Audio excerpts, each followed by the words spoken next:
बहुत पूछ लिया यार। ओके यार, ये रिकॉर्डिंग नहीं ना बेटा, चालू करें? चलिए, तो ये केमिकल बॉन्डिंग सीट नंबर 1 के डाउट्स हैं जो आप लोगों ने पूछे हैं, जो थोक के भाव में पूछे हैं, इसमें भी कोई शक नहीं है। The molecule having coordinate bond, देखिए जब कोऑर्डिनेट बॉन्ड पूछ रहा है तो अपन जो लुईस स्ट्रक्चर बनाएंगे वो ऑक्टेट थ्योरी से बनाएंगे। सब बता चुके हैं, क्वेश्चन यार क्लियर है। एस ओ ओ ओ ओ एच और एच, जिस ब्रांच में हाइड्रोजन है उसमें सेंटर तक सिंगल बॉन्ड लगा दीजिए। जैसे 2 बॉन्ड बनाए इसका ऑक्टेट पूरा हो गया। 8 में से 2 चले गए बचे, सॉरी 6 में से 2 चले गए बचे 4। 4 का मतलब 2 लोन पेयर। अब जाहिर सी बात है इसके पास 6 इलेक्ट्रॉन है, 2 की कमी है, तो ये अपने लोन पेयर को कोऑर्डिनेट बॉन्ड से डोनेट करेगा। यहां पर मैक्सिमम कोवलेंसी रूल मत लगाइए, जब कोऑर्डिनेट बॉन्ड पूछा जाता है तो हम लोग ऑक्टेट रूल से बनाएंगे। ओजोन में तो कोई प्रॉब्लम ही नहीं है, यहां तो मैक्सिमम कोवलेंसी रूल लगेगा ही नहीं। जैसे डबल बॉन्ड बनाया इन दोनों का ऑक्टेट पूरा हो गया। 6 में से 2 चले गए बचे 4, इसको 2 की जरूरत है, कोऑर्डिनेट बॉन्ड बना देगा। SO3 में भी सेम सिचुएशन यहां पर भी हो रही है। जैसे एक ऑक्सीजन के साथ डबल बॉन्ड बनाएगा, दोनों का ऑक्टेट पूरा हो गया, इसके पास बचे हैं 2 लोन पेयर, तो कोऑर्डिनेट बॉन्ड। मैं आपकी बात से सहमत हूं, इससे ज्यादा अच्छा स्ट्रक्चर होगा जहां पे डबल बॉन्ड होगा। यहां पर भी, यहां तो हो ही नहीं सकता डबल बॉन्ड, लेकिन उन्होंने कोऑर्डिनेट बॉन्ड पूछा है तो ऑक्टेट थ्योरी से बनाएंगे। सो 4th is the right answer. Okay, after question number 2, question number 5 देखेंगे। Consider 2 element atomic number 37। अरे पगलों, 36 आपको मालूम है इनर्ट गैस का होता है, तो 37 हो गया फर्स्ट ए ग्रुप का। ये क्या हो गया? ओके बेटा, 36 होता है इनर्ट गैस, तो 37 क्या हो गया? First A. 54 होता है इनर्ट गैस का, तो 53 क्या हो गया?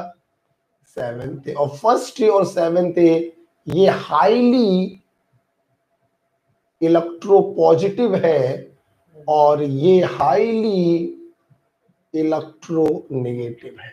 हाईली इलेक्ट्रोपॉजिटिव और हाईली इलेक्ट्रोनेगेटिव के बीच में इलेक्ट्रॉनों का ट्रांसफर होता है और इलेक्ट्रोवैलेंट बॉन्ड, आयनिक बॉन्ड का फॉर्मेशन होगा। राइट, ये सवाल वही बच्चा कर सकता था जिसको पीरियोडिक टेबल का ज्ञान होगा। Okay, sodium chloride molecules are held together by force of attraction, electrostatic force of attraction, जिसको कूलम्बिक फोर्स भी कह सकते हैं। बहुत गलत बात है, इस प्रकार के सवाल पूछे जा रहे हैं, बहुत गलत बात है बेटा।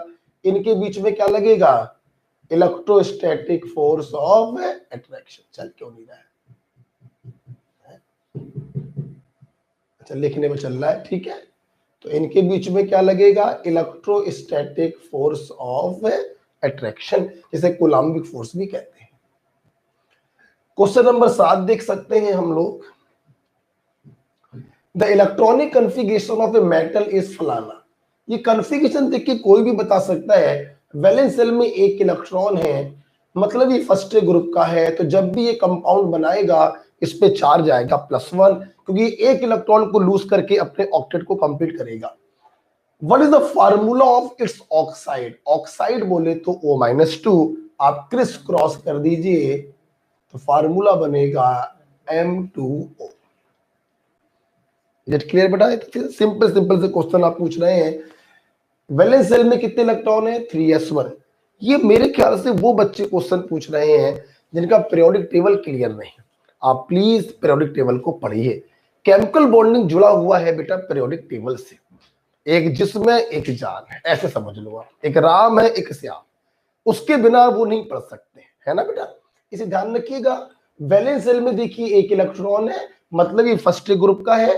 अपने ऑक्टेट को पूरा करने के लिए इस 1 इलेक्ट्रॉन को ये लूज कर देगा और इसका ऑक्टेट क्या हो जाएगा? कंप्लीट। चार्ज आएगा +1।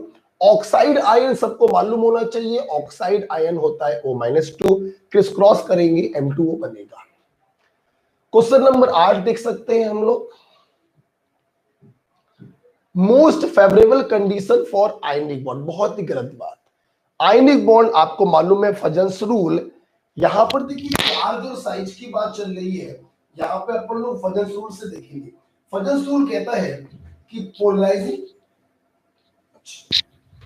सॉरी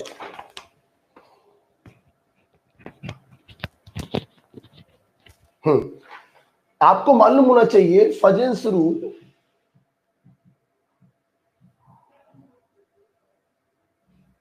फजन्स रूल इज कि covalent character is directly proportional to polarizing power and directly proportional to polarizability. Polarizing power is directly proportional to charge। आपको याद होगा, हम समझाएंगे नहीं, हमने आपको याद करवाया ही नहीं था, हमने आपको समझाया था इनवर्सली प्रोपोर्शनल टू साइज। और ये जो पोलराइजेबिलिटी है directly proportional to negative charge and directly proportional to size.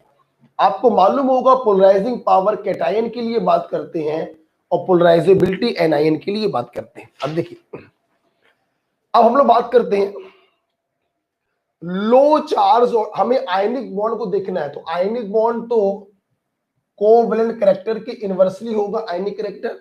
अगर कोवैलेंट कैरेक्टर चार्ज की डायरेक्टली है तो आयनिक कैरेक्टर चार्ज की इनवर्सली होगा। मतलब small charges favours the ionic character. Low charge on ion, low charge, ये दोनों सही है और ये दोनों क्या हो गए गलत। नेक्स्ट देखते हैं, अगर कोवैलेंट कैरेक्टर कैटायन के साइज के इनवर्सली है तो आयनिक कैरेक्टर कैटायन के साइज के डायरेक्टली होगा। लार्ज कैटायन, लार्ज कैटायन, अभी दोनों सही लग रहे हैं। कोवैलेंट कैरेक्टर एनायन के साइज के डायरेक्टली होता है तो आयनिक कैरेक्टर एनायन के साइज के इनवर्सली होगा। स्मॉल एनायन, ये गलत हो गया, ये सही। ओके, तो फजन्स रूल का बेटा क्वेश्चन था, पता नहीं आपने क्यों पूछा, नहीं समझ में आया क्या? बोलो बेटा, फजन्स रूल सिंपल लगा दिया, जो चीज कोवैलेंट कैरेक्टर के डायरेक्टली आ रही है वो आयनिक कैरेक्टर के इनवर्सली होगा। चार्ज डायरेक्टली है तो आयनिक के चार्ज इनवर्सली हो गया, लो चार्ज हो गया। कैटायन का साइज कोवैलेंट कैरेक्टर के इनवर्सली है तो आयनिक कैरेक्टर के क्या होगा, डायरेक्टली होगा, तो लार्ज कैटायन हो गया। एनायन का साइज कोवैलेंट कैरेक्टर के डायरेक्टली है तो आयनिक कैरेक्टर के इनवर्सली होगा, स्मॉल एनायन होगा। फजन्स रूल का ये क्वेश्चन था। क्वेश्चन नंबर 8 के बाद क्वेश्चन नंबर 9 देखते हैं हम लोग। Outer most shell of two element x and y have 2 and 6 electron. Very simple, x के वैलेंस सेल में 2 इलेक्ट्रॉन है और y के वैलेंस सेल में 6 इलेक्ट्रॉन है।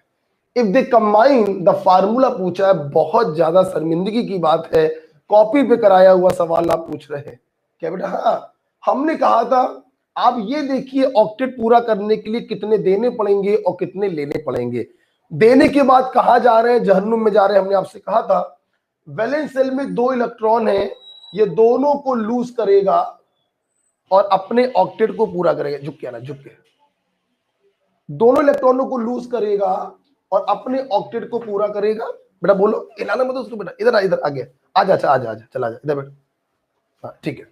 और ये क्या करेगा, ये कहीं से 2 इलेक्ट्रॉनों को एक्सेप्ट करेगा और अपने ऑक्टेट को पूरा करेगा। एम आई राइट?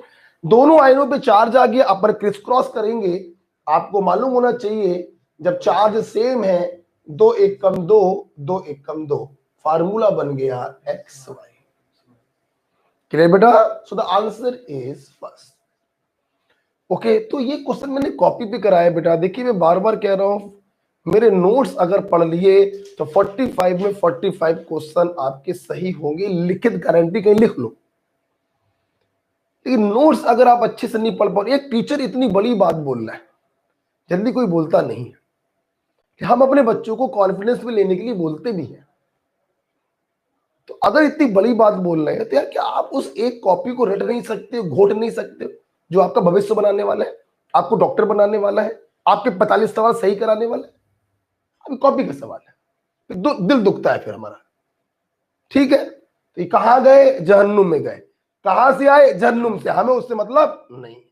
इसने ऑक्टेट पूरा किया 2 इलेक्ट्रॉन को लूज करके, इसने ऑक्टेट पूरा किया 2 इलेक्ट्रॉन को एक्सेप्ट करके, चार्ज आ गया, चार्ज को क्रिस क्रॉस किया, फार्मूला बन गया। राइट, क्वेश्चन नंबर 9 के बाद हम लोग चल रहे हैं क्वेश्चन नंबर 12। आप लोगों ने लगभग 35-40 सवाल पूछे हैं। The electronic structure of 4 element A B and C are फलाना। अरे यार, जिन बच्चों ने पीरियोडिक टेबल पढ़ा है उनके लिए क्वेश्चन में कोई दम नहीं है। 1s2 कोई भी बता देगा, it is helium.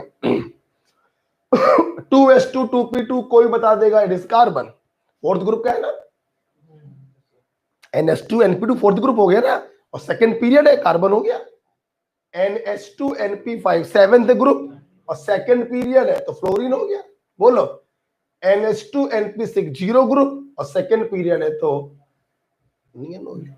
The tendency to form electrovalent bond, electrovalent का मतलब आयनिक बॉन्ड, लिखवाया होगा नोट्स में मैंने।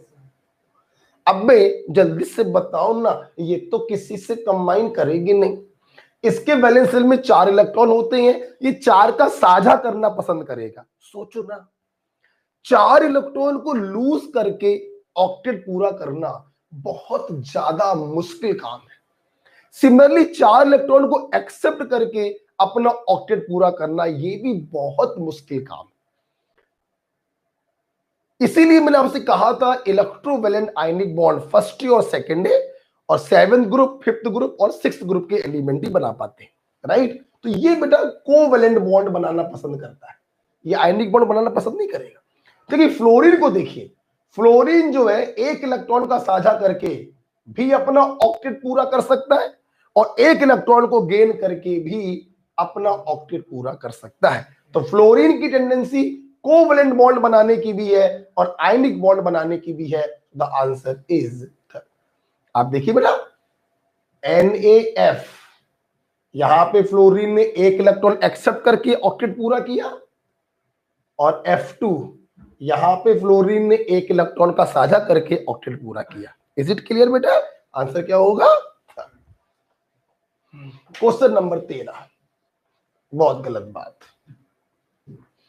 आपसे ये पूछा गया है कि इनमें जिनन के ऊपर लोन पेयर बताइए, those having same number of lone pair.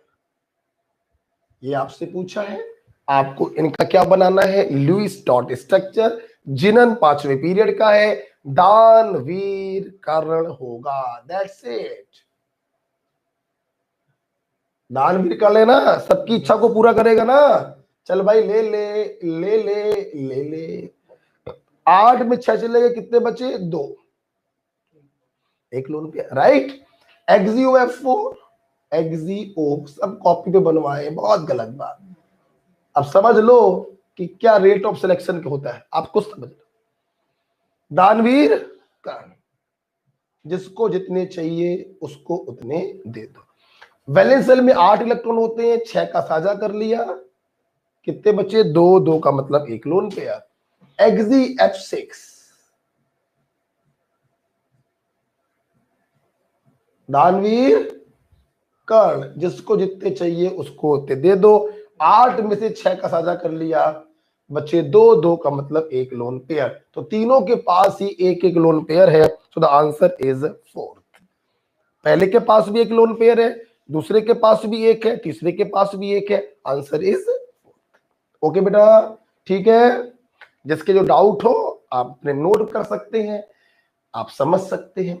आपको मैंने एक बात और बताई है, जिसके जो डाउट हो, जब ये वीडियो आप देख लें तो आपने मुझसे जो क्वेश्चन पूछा है आप तुरंत उसको दोबारा लगाएं। अगर दोबारा लगाने पे आपका क्वेश्चन सॉल्व हो रहा है तो काम ओके है। नहीं सॉल्व हुआ, फिर फंस गए तुम, फिर वीडियो देखो कि कहां गलती दोबारा कर दी। ठीक है, काम बहुत सिस्टमेटिक तरीके से करना पड़ता है बेटा, ध्यान रखो, ये कंपटीशन है। To the types of bond between 2 carbon atom in calcium carbide. हाँ देखिए बेटा, ये आपको बताना पड़ेगा। ये जो बेटा कार्बाइड होते हैं, इनका फार्मूला आपको याद होना चाहिए। जैसे कैल्शियम कार्बाइड इज CaC2, ये बेटा हमको याद करने पड़ते हैं कार्बाइड के फार्मूले। इनको बनाने का तरीका इसलिए नहीं बेटा होता है क्योंकि कार्बाइड नाम से ही अलग अलग चित्र बनते हैं। Calcium carbide CaC2, aluminium carbide Al4C3, beryllium carbide Be2C और मैग्नीशियम कार्बाइड Mg2C3। तो अच्छा रहता है, मैं जीवन में कभी भी बच्चों को फार्मूला याद नहीं करवाता हूं, लेकिन कार्बाइड का फार्मूला मैं याद करवाता हूं। Calcium carbide CaC2, beryllium carbide Be2C, aluminium carbide Al4C3 और मैग्नीशियम कार्बाइड Mg2C3। देखिए बेटा, हम बात कर रहे हैं अपने कैल्शियम कार्बाइड की, जरा मेरी बात ध्यान समझिएगा। देखिए कैल्शियम आपका, आप लोग अच्छे से जानते हैं, सेकेंड का मेंबर है और एस ब्लॉक के मेंबर हमेशा आयनिक बॉन्ड बनाते हैं। कैल्शियम के वैलेंस शेल में 2 इलेक्ट्रॉन रहे होंगे, इसने दोनों इलेक्ट्रॉनों को लूज करके इस पे +2 चार्ज आया होगा और वो दोनों इलेक्ट्रॉन इन 2 कार्बन ने एक्सेप्ट किए होंगे। तो इस प्रकार से आप देखिए, दिस इज कैल्शियम कार्बाइड। ये एक आयनिक कंपाउंड है, परंतु बेटा ये एक आयनिक कंपाउंड है, Ca+2 और C2-2। लेकिन अगर मैं C2 के अंदर घुसूं तो C2 के अंदर जब आप घुसेंगे तो यहां पर आपको मिलेंगे कोवेलेंट बॉन्ड। कैसे? 2 कार्बन है, एक नेगेटिव इस पर, एक नेगेटिव इस पर। कार्बन के वैलेंस शेल में 4 इलेक्ट्रॉन होते हैं, माइनस का मतलब एक और आ गया 5। कितने कमी है? 3 की, 3 बॉन्ड बनाएंगे। This is carbide ion present in calcium carbide. आप देख सकते हैं इसमें 1 सिग्मा है और 2 पाई बॉन्ड। तो क्या पूछ रहा है? 1 sigma and 2 pi bond, fourth is the right. Is it clear? आइए मैग्नीशियम कार्बाइड को भी डिस्कस करते हैं हम लोग। किसको बेटा बोलो? Magnesium carbide. अगेन देखिए बेटा, समझिएगा, देखिए वही बात है, ध्यान दो बेटा। एक मैग्नीशियम भी सेकंड ग्रुप का है, एस ब्लॉक का है, आयनिक बॉन्ड बनेगा। एस ब्लॉक के सारे मेंबर आयनिक बॉन्ड बनाते हैं, इलेक्ट्रॉनों को लूज करते हैं, अपने ऑक्टेट को पूरा करते हैं। एक मैग्नीशियम में 2 इलेक्ट्रॉन लूज किए होंगे, तो 2 मैग्नीशियम ने 4 इलेक्ट्रॉन टोटल लूज करे होंगे। तो एक मैग्नीशियम पे +2 आया, 2 मैग्नीशियम पे +4। तो जब आप इसको काटेंगे तो टोटल कितने इलेक्ट्रॉनों का लॉस हुआ है? 4। तो टोटल कितने इलेक्ट्रॉनों का गेन हुआ होगा? 4। इज इट क्लियर बेटा? तो जब ये टूटेगा 2Mg+2, ध्यान रखना बेटा, कार्बाइड को कभी तोड़ेंगे नहीं। जितने कार्बन होते हैं वो हमेशा लिंक्ड रहते हैं। आज ही मैंने आपको पढ़ाया कैटिनेशन पावर। कार्बन की कैटिनेशन पावर सबसे ज्यादा होती है। बहुत सारे कार्बन आपस में जुड़ के लंबी लंबी चेन का फॉर्मेशन करते हैं। तो आप देखिए, मैंने दोनों मैग्नीशियम को अलग अलग कर दिया, लेकिन मैं कार्बन को अलग अलग नहीं कर सकता। एक मैग्नीशियम ने 2 इलेक्ट्रॉनों को लूज किया होगा, तो मैग्नीशियम पे चार्ज आया होगा +2। तो 2 मैग्नीशियम ने 4 इलेक्ट्रॉन लूज करे होंगे। जितने इलेक्ट्रॉन लूज होंगे उतने ही इलेक्ट्रॉन गेन होंगे, C3-4। मैग्नीशियम और कार्बन के बीच में आयनिक बॉन्ड है, लेकिन कार्बन के अंदर जब आप घुसोगे तो आपको मिलेंगे कोवेलेंट बॉन्ड। आप देख सकते हैं, एक इधर मानते हैं, 3 माने तो 1 बॉन्ड बनाएगा, ये 4 बनाएगा, ये 3 बनाएगा। This is C3-4। और आप ध्यान से देखें, इसके पास 2 सिग्मा है और 2 पाई। ठीक है, अभी मैं आपको केमिकल बॉन्डिंग की स्टाइल से समझा रहा हूं। भविष्य में ये सारी चीजें मैं आपको 4-5 तरीके से समझाऊंगा। अभी वो तरीका बोल दूंगा तो आप भड़बड़ा जाओगे। ओके, तो अभी आप जो भी समझ रहे हैं वो केमिकल बॉन्डिंग के पॉइंट ऑफ व्यू से समझ रहे हैं कि एक मैग्नीशियम में 2 को लूज किया, तभी तो मैग्नीशियम में +2 आएगा। तो 2 मैग्नीशियम 4 इलेक्ट्रॉन को लूज करेंगे, ये चारों को पकड़ा किसने होगा? कार्बन ने। तो कार्बन पे चार्ज क्या आ गया? माइनस। अब हमें इसको खोलना है, समथिंग लाइक दिस। तो कैल्शियम कार्बाइड में 1 सिग्मा 2 पाई है और मैग्नीशियम कार्बाइड में 2 सिग्मा और 2 पाई। हमने देखा है कुछ टीचर्स इसकी ट्रिक बताते हैं, भैया माफी, ठीक है, ये सब ट्रिक से पढ़ेंगे। हो गया तो हो गया गेम। आगे बढ़े बेटा, हम 16 के बाद 17 देखिए। Molecule AB has bond length of 1.61 angstrom and a dipole moment of 0.38. The fraction of charge on each atom. बड़ा फ्रैक्शन ऑफ चार्ज का मतलब एक्चुअली वही है, आयनिक कैरेक्टर। आप देखिए कौन बताएगा फार्मूला, तो बता भाई सूर। परसेंटेज आयनिक कैरेक्टर बराबर बोल, dipole movement given in divide 4.8 into bond length in angstrom into 10 की पावर।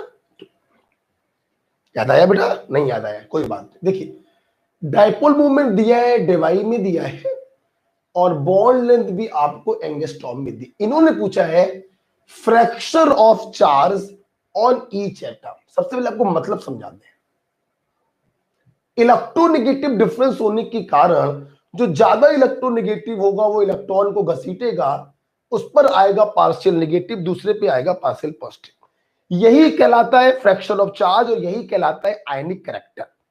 देखिए बेटा, परसेंटेज को जब फ्रैक्शन में बदलना होता है तो अपन सिंपल क्या करते हैं, 100 से डिवाइड कर देते हैं, राइट?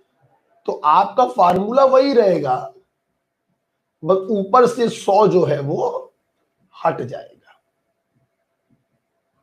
रखिए वैल्यू रखिए, डाइपोल मूवमेंट गिवन बोलो 0.38, डिवाइड में दिया गया, कोई चेंज नहीं करना, और बॉन्ड लेंथ इन एंगस्ट्रॉम बोलो 1.61। सॉल्व कर लीजिए, आपका आंसर आ जाएगा।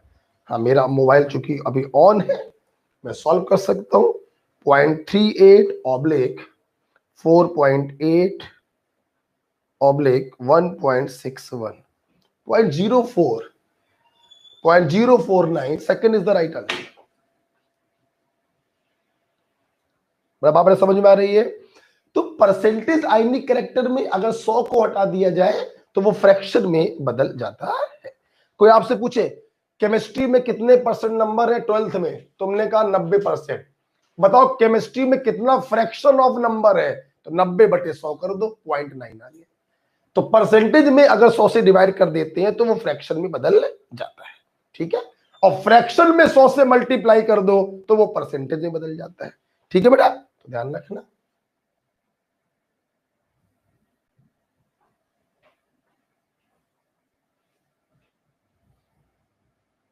ओके, चलिए आफ्टर क्वेश्चन नंबर 18 हटाने जा रहे हैं बेटा इसको, ठीक है बेटा? जिसने जो क्वेश्चन पूछे प्लीज घर पे जाके उनको दोबारा लगाए। The element x of group 5th ए, अगर ये एक्स 5th ए का है तो इसके वैलेंस सेल में 5 इलेक्ट्रॉन होंगे। And element Y of 6th A, तो इसके वैलेंस सेल में 6 इलेक्ट्रॉन होंगे। अब हमें इन दोनों के लिए फार्मूला बनाना है। अब जब देखिए बेटा, ये एक 5th ए का है और एक 6th ए का है, तो यार इनके बीच में आयनिक बॉन्ड तो हो ही नहीं सकता। मोस्ट ऑफ द बच्चा क्या कर रहा है मैं बता दूं, वो क्या कर रहा है, इस 5 को 3 इलेक्ट्रॉन दे रहा है ऑक्टेट पूरा करने के लिए। चलो भाई मान लिया। और वो इस वाई को 2 इलेक्ट्रॉन दे रहा है ऑक्टेट पूरा करने के लिए, और फिर वो इसको कर दे रहा है क्रिस क्रॉस। और ये फार्मूला, अरे मूर्खों, क्या ये फार्मूला बनेगा? अबे आयनिक बॉन्ड कैटायन और एनायन के बीच में बनता है, ये दोनों तो एनायन बन गए। एक्चुअली यहां पर आयनिक बॉन्ड बन ही नहीं सकता, क्योंकि दोनों के दोनों इलेक्ट्रोनेगेटिव हैं, दोनों के दोनों इलेक्ट्रॉन लेने वाले हैं, एक इलेक्ट्रॉन देने वाला भी तो होना चाहिए। एस ब्लॉक का भी तो कोई एलिमेंट होना चाहिए, इलेक्ट्रो पॉजिटिव भी तो कोई होना चाहिए। तो इन दोनों के बीच में एक्चुअली ये आयनिक बॉन्ड बन ही नहीं सकता। जल्दी बंद करो।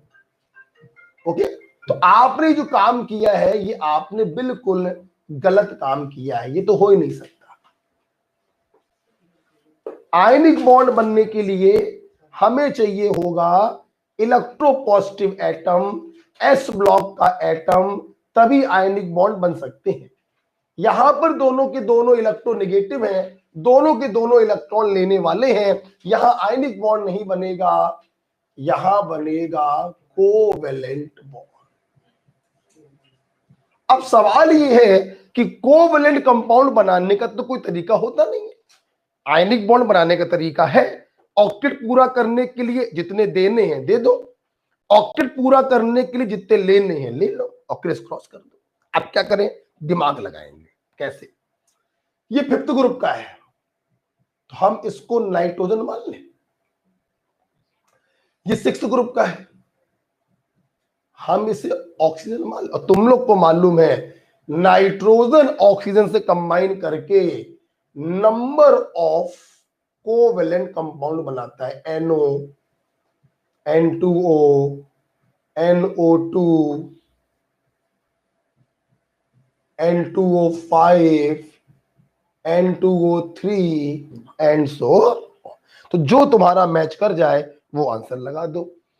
X माना है N को, Y माना है O को। देखो X2Y3 ये बनेगा, X5 कोई नहीं है, X3Y2 3s2 2 कोई नहीं है, और 6s2 5 कोई नहीं। आंसर क्या हो गया। तो ये क्वेश्चन ट्रिकी क्वेश्चन था। बच्चे ये सोच रहे थे हम इनके आयनिक कंपाउंड बना देंगे, गलत सोच रहे थे। इनके बीच में आयनिक बॉन्ड बन ही नहीं सकता, ये दोनों के दोनों इलेक्ट्रोनेगेटिव हैं। अगर आपको नोट्स याद आ रहे हो पहले मेरा साथ दीजिए, फिर लिखिए। Electropositive electronegative ionic bond, electronegative electronegative covalent bond, और इलेक्ट्रोपॉजिटिव मेटालिक बॉन्ड। तो ये दोनों क्या है, इलेक्ट्रोनेगेटिव इलेक्ट्रोनेगेटिव, कौन सा बॉन्ड बनेगा, कोवलेंट। क्लियर हुआ बात। चल ओके, हटा दे बेटा। ये तो इससे बड़ी दिक्कत हो रही है आज, बड़ी प्रॉब्लम। और गलत जगह लगा है भाई।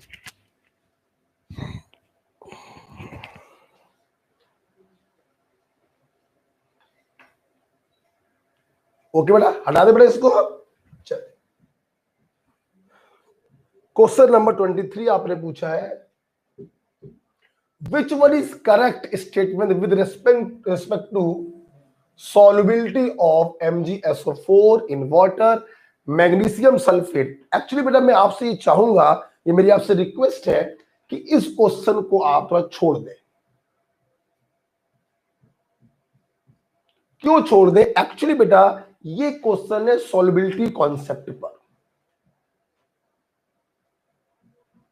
और सॉल्युबिलिटी कॉन्सेप्ट कौन से सॉल्ट वाटर में सॉल्युबल होते हैं, कौन से इनसॉल्युबल होते हैं, ये आप लोग पढ़ोगे हमसे एस ब्लॉक।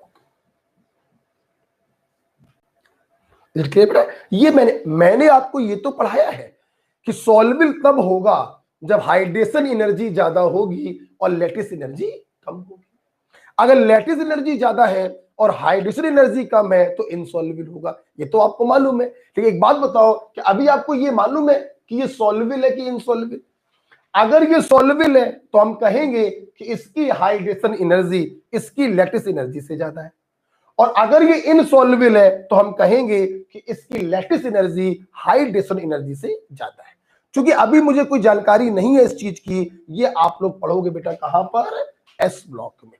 तो आप अपनी सीट में गोला लगा देना और लिख देना एस ब्लॉक, जब पढ़ोगे अपने आप कर लोगे। ओके चल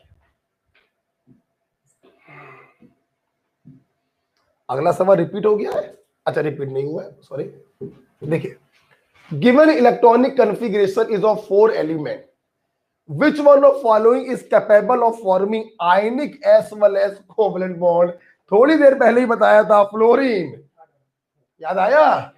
ये आयनिक बॉन्ड भी बना सकता है, कोवलेंट बॉन्ड भी बना सकता है। ये कार्बन है, सिर्फ कोवलेंट बॉन्ड बनाएगा। ये इनर्ट गैस है, कुछ नहीं बनाएगा। ये भी इनर्ट गैस है, कुछ नहीं बनाएगा। Answer is third. Got it बेटा? बेटा बोलो गॉट इट। क्वेश्चन नंबर 25 देखेंगे, the compound which contain both ionic bond as well S covalent bond. Very simple, ionic bond वही हो सकता है जहां एस ब्लॉक का कोई मेंबर होगा। यहां सिर्फ कोवलेंट है, यहां सिर्फ कोवलेंट। यहां पर देखिए पोटेशियम ने लूज किया और सीएन ने एक्सेप्ट किया। अब सीएन के अंदर इलेक्ट्रोनेगेटिव एटम है, यहां कोवलेंट बॉन्ड होगा, और इसका स्ट्रक्चर आप लोग अच्छे से जानते हैं। Is it clear? यहां पर देखिए, यहां पर आयनिक बॉन्ड होगा, उसमें कोई शक नहीं है, लेकिन 2 एटम कहीं पर होते तो कोवलेंट आता। ये भी सिंगल एटम है, ये भी सिंगल एटम है, सिर्फ आयनिक बॉन्ड होगा। The answer is S block के एलिमेंट बहुत जरूरी होते हैं आयनिक बॉन्ड बनाने के लिए, क्योंकि वही इलेक्ट्रॉनों को लूज करते हैं, वही इलेक्ट्रोपॉजिटिव होते हैं और वही कैटायन का फॉर्मेशन भी करते हैं। क्लियर? ओके, आंसर बेटा क्या हो गया? कोई दिक्कत तो नहीं किसी को? आइए, सवाल है which of following reaction does not takes place, इनमें से कौन सी रिएक्शन नहीं होगी? कोई बच्चा क्या, कोई अंधा भी बता सकता है सेकंड रिएक्शन पॉसिबल नहीं है। सेकंड पीरियड के एलिमेंट की मैक्सिमम कोवेलेंसी होती है 4। क्या वो 6 लोगों से जुड़ सकता है? नहीं। तुमने यहां बोरॉन को 6 लोगों से जोड़ दिया, ये गलत है। ये सही है। एल्यूमिनियम थर्ड पीरियड का है, मैक्सिमम कोवेलेंसी 6 हो सकती है, ये भी सही है। तो ये रिएक्शन भी पॉसिबल है, ये रिएक्शन भी पॉसिबल है, लेकिन ये रिएक्शन पॉसिबल नहीं। Is it clear? बात बड़ा क्लियर हो रही है? बढ़िया सवाल था ये, सवाल था मैक्सिमम कोवेलेंसी रूल पर। ओके, क्वेश्चन नंबर 31 देखेंगे। Which contains both polar and non polar bond, इसका आंसर में करेक्शन है, इसके आंसर में करेक्शन है। पोलर और नॉन पोलर आप जानते हैं, मैंने कॉपी में कराया ये सवाल। H2O2 पोलर का मतलब होता है डिफरेंट एटम के बीच में बॉन्ड पोलर होगा और सेम एटम के बीच में बॉन्ड नॉन पोलर होगा। ऑक्सीजन की इलेक्ट्रोनेगेटिविटी ज्यादा है, इलेक्ट्रॉनों को घसीट लेगा और ये बॉन्ड आपका देखिए टोटली नॉन पोलर ही माना जाएगा, इसलिए आंसर क्या होगा? आंसर करेक्शन है, सही कर लीजिएगा, राइट। यहां पर दोनों बॉन्ड ही पोलर होंगे क्योंकि दोनों बॉन्ड डिफरेंट एटम के बीच में बने। यहां पर देखिए आयनिक बॉन्ड होगा, यहां पे सारे के सारे बॉन्ड नॉन पोलर होंगे। तो द आंसर इज, बोलो, H2O2। आंसर करेक्शन कर लेना। 31 के बाद 34 वाला देखिए, 32 वाला, सॉरी, ये क्या हो गया?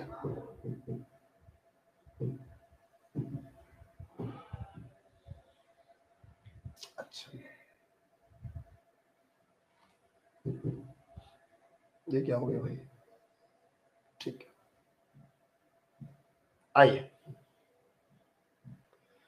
विच one of following formula not correctly represent, अरे भैया कुछ करना ही नहीं था। देख, क्या ये फार्मूला बन सकता है? कभी नहीं। क्यों? अबे कार्बन की वैलेंसी कितनी हो गई? 5। कार्बन सेकंड पीरियड का है, मैक्सिमम कोवेलेंसी 4 हो सकती है, जबकि यहां पर आपने कार्बन की कोवेलेंसी कितनी कर दी है? 5, जो पॉसिबल नहीं है, इसलिए ये वाला फार्मूला गलत है। और कहीं पर भी गलती नहीं है। नाइट्रोजन, हाँ ओके, 4 बॉन्ड बना सकता है, ऑक्सीजन 2 बना सकता है, फास्फोरस 4 भी बना सकता है, 6 भी बना सकता है। गलती कहां पर है? चौथे वाले में गलती है। ये क्वेश्चन लुईस डॉट स्ट्रक्चर या मैक्सिमम कोवेलेंसी का क्वेश्चन था। कार्बन की मैक्सिमम कोवेलेंसी 4 हो सकती है, आपने यहां 5 कर दिया, इसलिए चित्र आपका गलत होगा।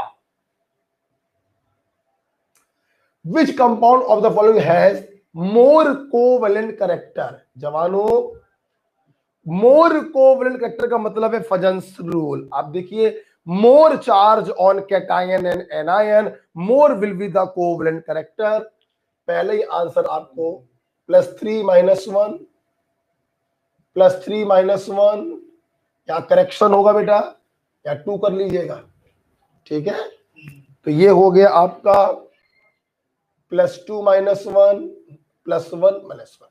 इसमें कोई डाउट नहीं है, आंसर आपका इन्हीं दोनों में से हो सकता है, ये दोनों तो हो नहीं सकते। अब इन दोनों में कौन होगा? कैटायन से काम नहीं हो पाया, एनायन को देखिए।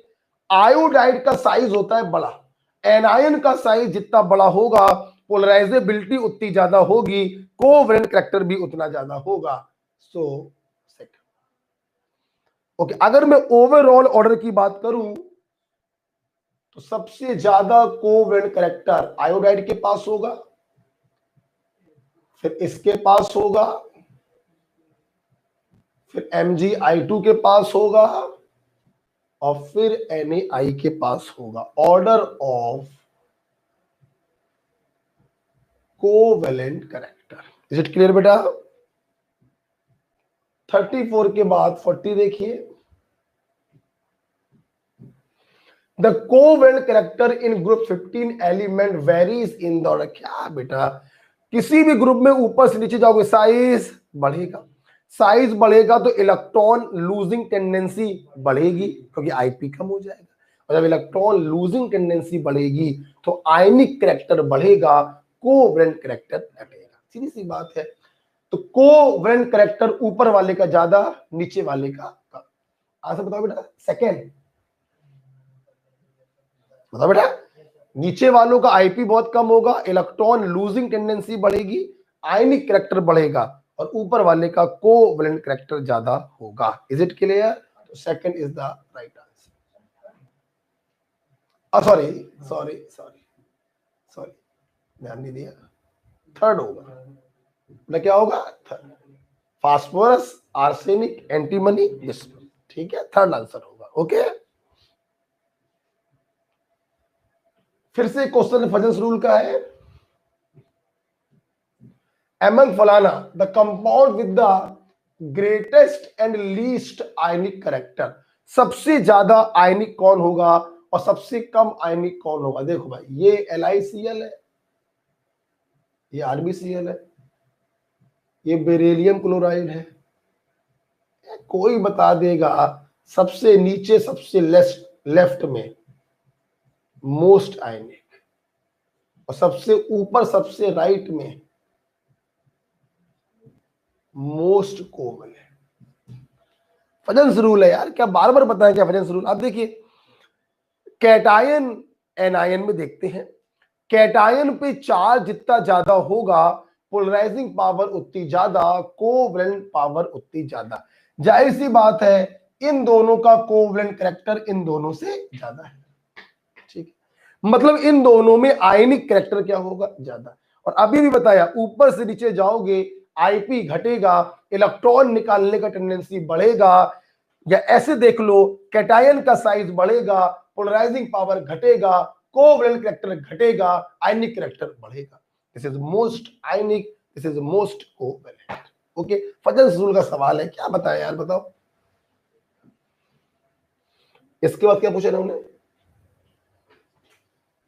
क्वेश्चन नंबर 43 देखिए, linear combination of to hybridised orbital belonging to two atom and each having one electron lead। so क्या गंदी बात कर रहे हैं? हाइब्रिड ऑर्बिटल की ओवरलैपिंग से हमेशा क्या बनता है? सिग्मा। ये आपको अच्छे से मालूम होना चाहिए कि बॉन्ड बनाने के लिए ऑर्बिटल चाहे हाइब्रिड हो चाहे प्योर हो, होना हाफ फिल्ड ही चाहिए। अगर ये हाइब्रिड ऑर्बिटल फुल फिल्ड हो गया तो वो बॉन्ड नहीं बनाएगा, वो लोन पेयर के तरीके काम करेगा। आंसर बेटा बोलो सिग्मा। साफ साफ बोला है, दो हाइब्रिड ऑर्बिटल ओवरलैप कर रही हैं और दोनों के पास एक एक इलेक्ट्रॉन है, मतलब दोनों की दोनों हाफ फिल्ड है, क्या बनाएंगी? सिग्मा बॉन्ड का फॉर्मेशन करेंगी। 43 के बाद 46 आपने पूछा है, the sigma and pi bond present in benzene. मेरे भाई, क्या बेंजीन नहीं जानते हो तुम लोग? आप देखिए बेंजीन, देखिए बेटा, अक्सर क्या होता है बच्चे ऑर्गेनिक केमिस्ट्री में हाइड्रोजन को भूल जाते हैं।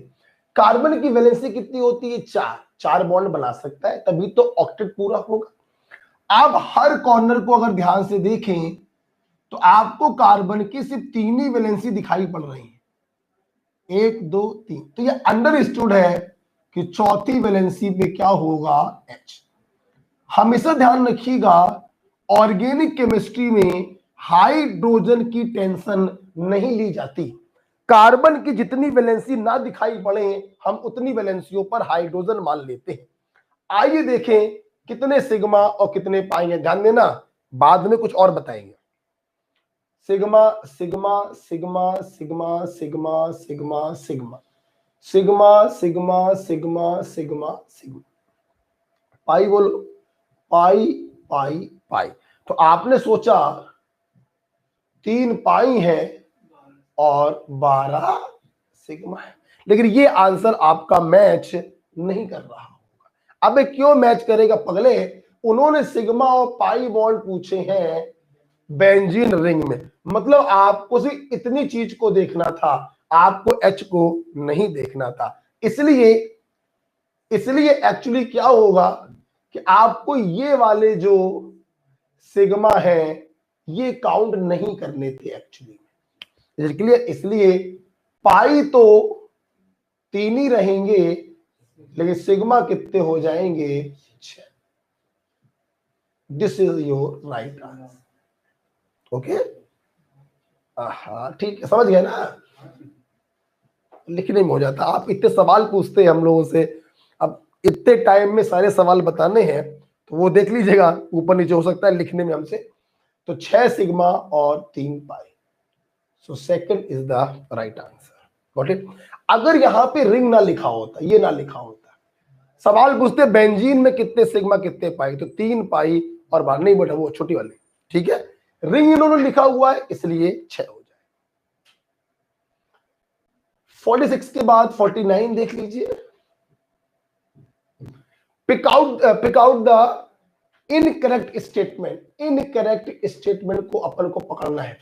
sp hybrid orbitals are equivalent and are at an angle of 180 degree with each other. बिल्कुल सही बात है। जब दो ही sp होती हैं तो दोनों sp जो होंगी मैक्सिमम एंगल पर ओरिएंट होंगी और मैक्सिमम एंगल होगा 180।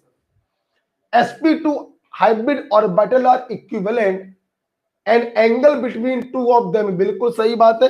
sp2 पंखा बन जाता है 120 120 120। और एक बात ध्यान रखना, हाइब्रिड ऑर्बिटल चाहे कोई भी हो, दे आर ऑलवेज इक्विवेलेंट। आपको याद आ रहा है what is the need of hybridization? एक हेडिंग डलवाई थी मैंने और पूरा समझाया था मैंने आपको। sp3d2 are equivalent are oriented at regular octahedron. बिल्कुल सही है। sp3d2 का मतलब होता है स्क्वायर बाई पिरामिडल या ऑक्टाहेड्रल। बिल्कुल सही। dsp2 hybrid orbital are equivalent with a bond angle of 90 between any of two. ये गलत हो गया। देखिए, सबसे पहले मेरे बच्चे सोच रहे होंगे सर ये तो आपने पढ़ाया ही नहीं। सबसे तो आप ये सोच रहे होंगे, नहीं सही कह रहे हो, नहीं पढ़ाया। dsp2 जो होता है बेटा, ये कोऑर्डिनेशन कंपाउंड में पढ़ाया जाता है।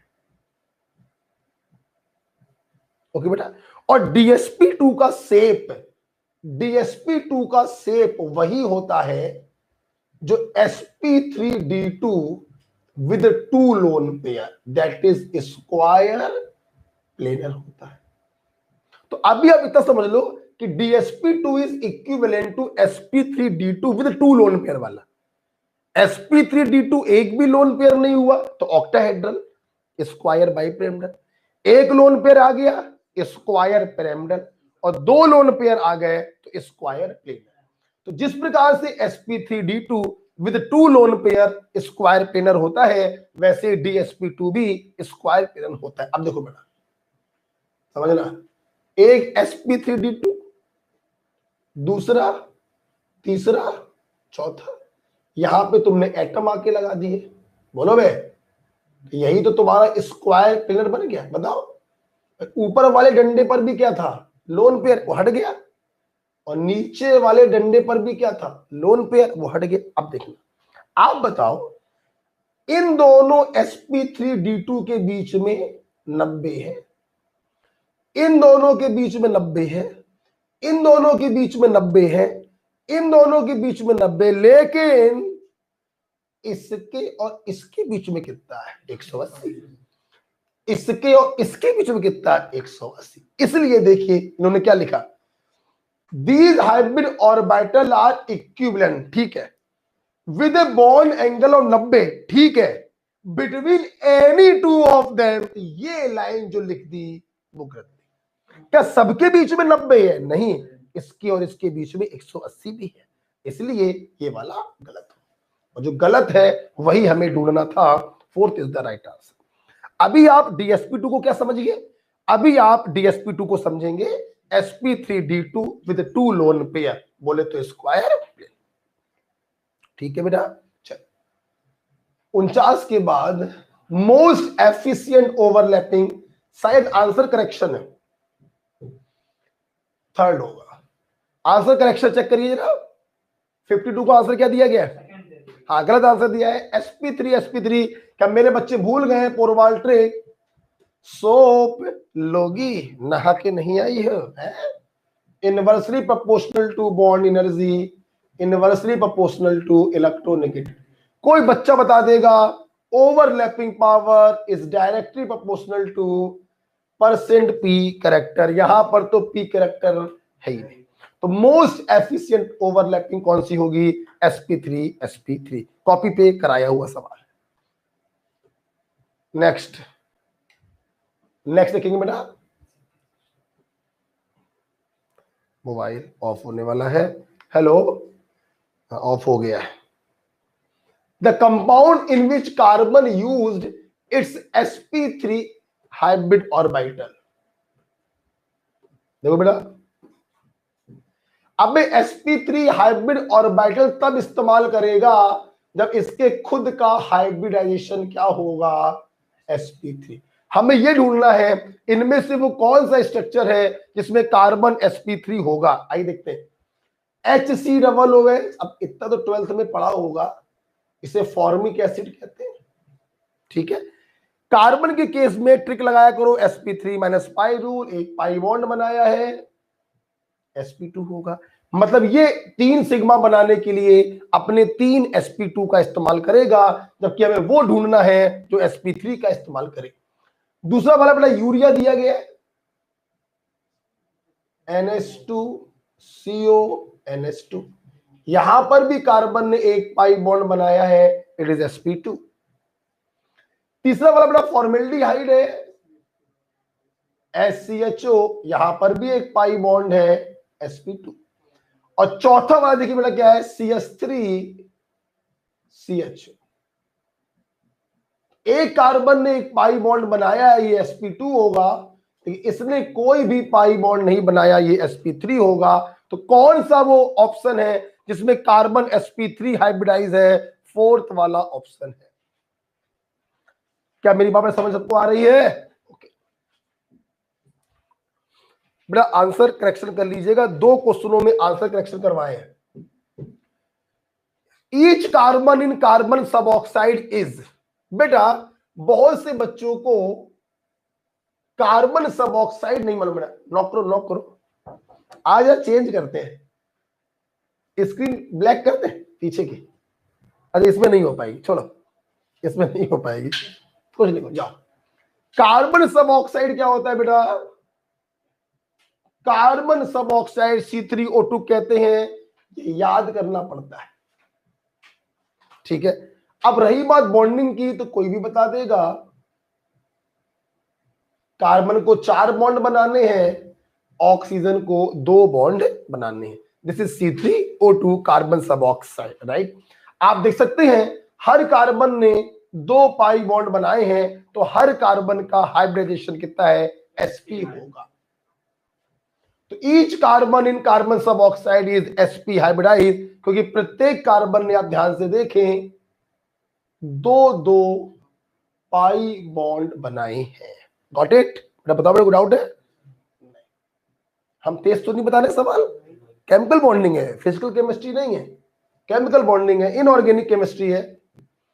In the following case hybridization of underline atom is affected.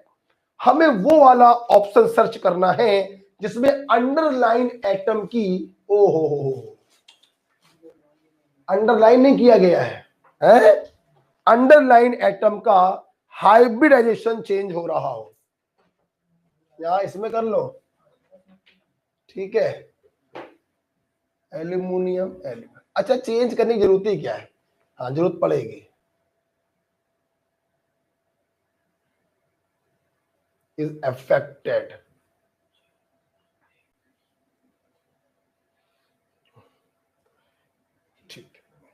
ठीक है, कर लो। देखो है नहीं, अंडरलाइन नहीं है क्या? 61 में क्या अंडरलाइन है? नहीं,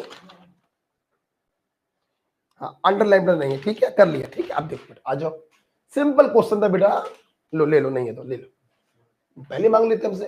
पीसीएल भाई, देखो बेटा, अब सबको मालूम है भाई हम कुछ बोलेंगे नहीं भाई, आपको आए आए ना आए ना आए भैया। ये लो PCl5 पांचों इलेक्ट्रॉनों को साझा कर लिया, कोई भी लोन पेयर नहीं होगा, तो 5 सिग्मा बॉन्ड है, 0 लोन पेयर है, हाइब्रिडाइजेशन होगा sp3d।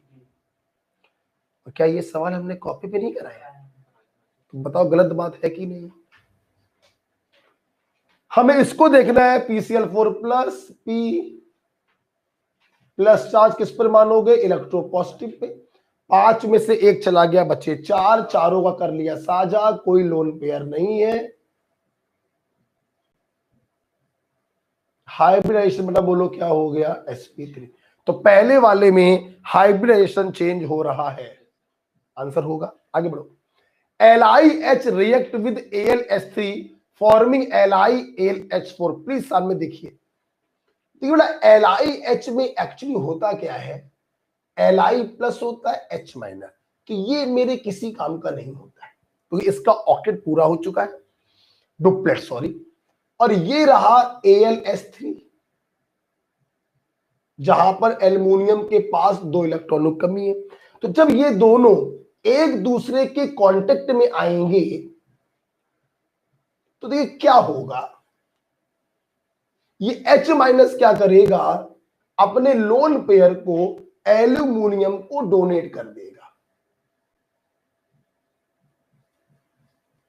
और इस प्रकार से एल्युमिनियम का ऑक्टेट क्या हो जाएगा? पूरा हो जाएगा। यहां पर देखिए एल्युमिनियम का ऑक्टेट पूरा नहीं था, ये 6 इलेक्ट्रॉन थे, sp2 हाइब्रिडाइज था। जब ये H माइनस के कॉन्टेक्ट में आया, इसने अपने लोन पेयर को, क्योंकि डुप्लेट इसका पूरा है, इसको डोनेट करेगा। और यहां पर देखिए एल्युमिनियम के पास 8 इलेक्ट्रॉन हो गए विद sp3 हाइब्रिडाइजेशन। तो दूसरे वाले में भी अंडरलाइंड एलिमेंट का हाइब्रिडाइजेशन चेंज हो रहा है। तीसरा वाला बेटा है अमोनिया इज प्रोटोनेटेड। प्लीज सामने देखिए, प्रोटोनेटेड का मतलब होता है प्रोटॉन से रिएक्शन कराना। देखिए जब H प्लस इसके पास जाता है तो एक्चुअली ये बन जाता है NH4 प्लस। आपको अच्छे से मालूम है यहां पर भी हाइब्रिडाइजेशन sp3 है और यहां पर भी हाइब्रिडाइजेशन sp3 है। यहां पे sp3 इसलिए है क्योंकि 3 बॉन्ड पेयर और 1 लोन पेयर है, और यहां पर sp3 इसलिए है क्योंकि 4 बॉन्ड पेयर और 0 लोन पेयर। अब नहीं समझ पाए होगे तो बहुत गलत बात है, जिसको चित्र बनाना आता है। S3PO2 is heated forming PS3। कुछ रब करना पड़ेगा हमको, कर दे रब बेटा, ये रब कर दे रहा ऊपर वाला, ठीक है।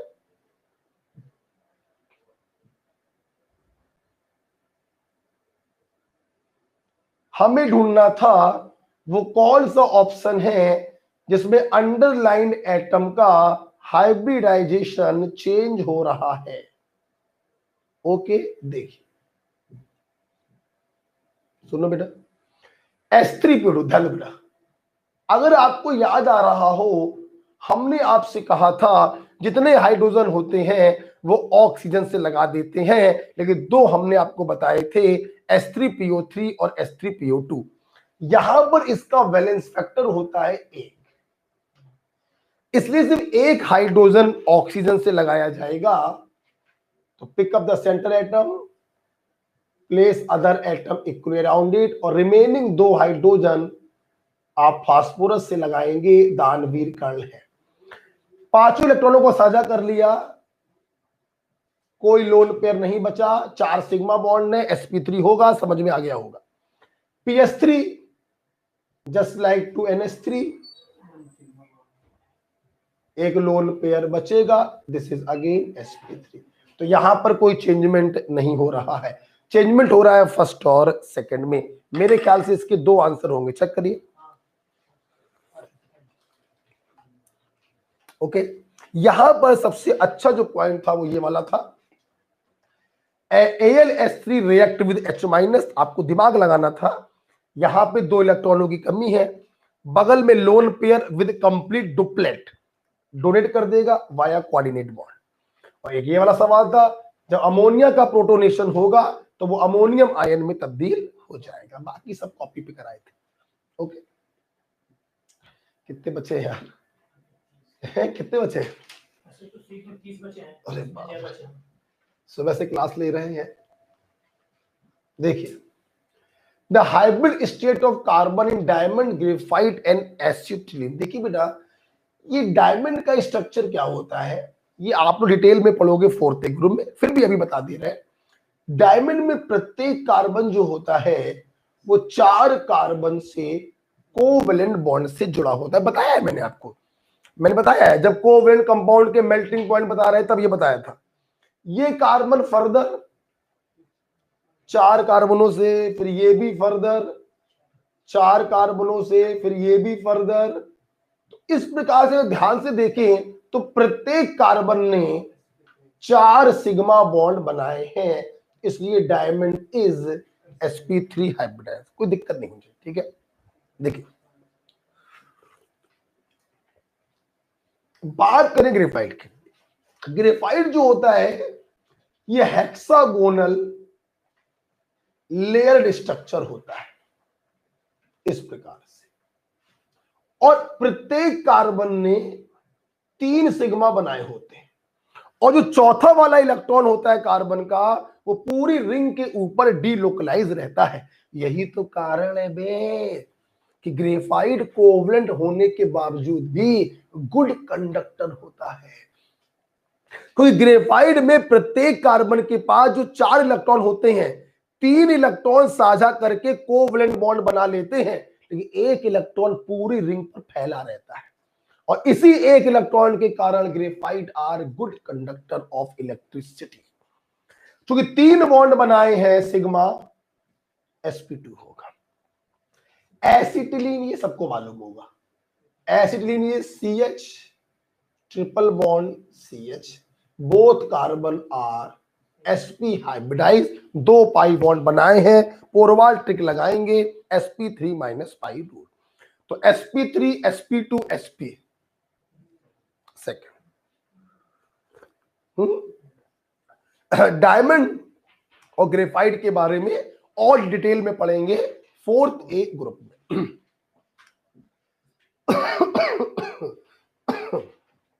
आई which one of following is planar? मेरे बच्चे जानते हैं प्लेनर वो होते हैं जिनके सारे एटम एक ही प्लेन में हो, जिनके सारे बॉन्ड एक ही प्लेन में हो।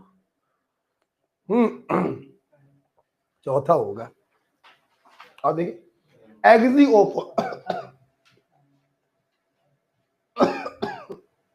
दानवीर कोई लोन पेयर नहीं, sp3, और sp3 में लोन पेयर तो है नहीं, शेप जो होगी वो रेगुलर ज्योमेट्री के बराबर होगी, टेट्राहेड्रल। और आपको मालूम है टेट्राहेड्रल में मैक्सिमम 3 एटम ही एक प्लेन में आ सकते हैं, या तो वो तीनों हाइड्रोजन हो सकते हैं या फिर 2 हाइड्रोजन और 1 कार्बन हो सकता है। याद है कि नहीं है? नॉन प्लेनर,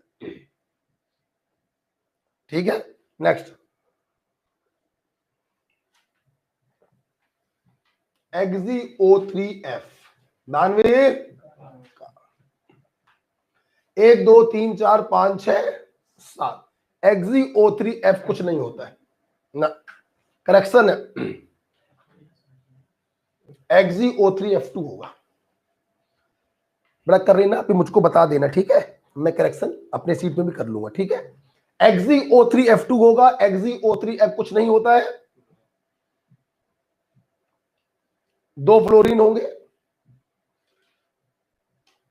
अब बताओ बे, कोई लोन पर बचा नहीं। 1 2 3 4 5 sp3d, क्योंकि लोन पेयर नहीं है, ज्योमेट्री और शेप बराबर होंगी, ट्राइगोनल बाई पिरामिडल। आपको अच्छे से मालूम है ये भी नॉन प्लेनर होता है। ओके, XeO2F2 समझ तो गए होंगे यार। 1 2 3 4 5 लोन पे काउंट करेंगे। रेगुलर ज्योमेट्री तो ट्राइगोनल बाई पिरामिडल होगी, लेकिन एक लोन पेयर है तो ये होगा सीसा से। और सीसा में भी सारे एटम एक ही प्लेन में नहीं हो सकते हैं, मतलब ये भी होगा। ओके, याद है कि नहीं है? अभी सिंपल बात है, ट्रायंगुलर बाइपिरामिडल, एक डंडे पे क्या आ गया? लोन पेयर, बाकी जगहों पर क्या रखा है? एटम। क्या ये सारे एटम एक ही प्लेन में हो सकते हैं? नहीं हो सकते। ठीक है, XeF4 आ जाओ भाई।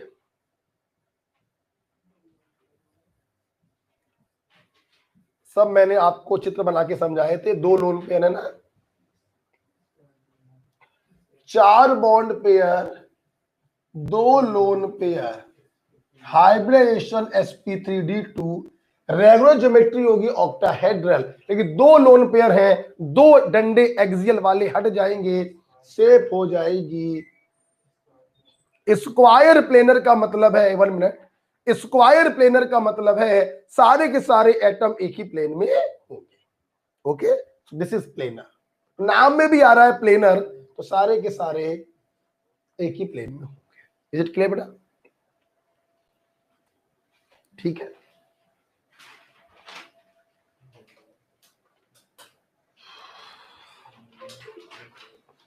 ओके, कॉपी दो, सीट दो।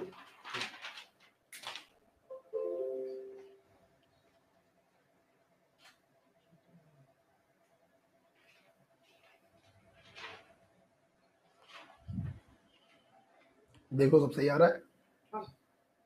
ठीक है, देखिए बेटा, एक बार आपको दिखा दे रहा हूं, मॉडल तो मेरे पास है नहीं, पढ़ाते समय लेके आता हूं। स्क्वायर प्लेनर मतलब क्या होगा भाई? ये होगा जिनन, 1F, 2F, 3F, 4F, एक एक्सियल वाला लोन पेयर, एक पीछे एक्सियल वाला लोन पेयर, वो तो बेकार हो गया। आप खुद बताओ, ये पांचों एटम एक ही प्लेन में है कि नहीं?